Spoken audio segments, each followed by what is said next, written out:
Welcome to the Tech Egg. Don't get scrambled. Enjoy the video. You start by checking your Apple ID and location because the store enforces region rules. Sign out of any existing accounts, then sign in with an Apple ID that has never had a payment method added.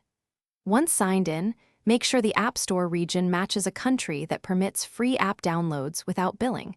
This avoids prompts for card or address.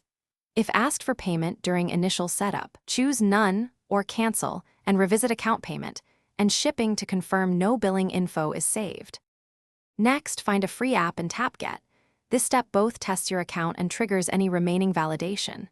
If the store requests payment, stop and open Settings Your Name Payment and Shipping to confirm None is selected. Changing region can reset this. Once validation succeeds, downloads proceed normally. If you need paid content, redeem an Apple gift card or promo code, or set up family sharing to avoid entering billing details yourself. These options let you keep payment info off the account while accessing apps. Finally, confirm apps and future updates are tied to your Apple ID by checking Purchased in the App Store. This ensures you won't be asked repeatedly for billing. Once done, periodically audit payment and shipping to keep None set and avoid adding cards. If prompts persist, sign out, reboot your device, and sign back into Clear Cache settings. This often resolves stuck prompts.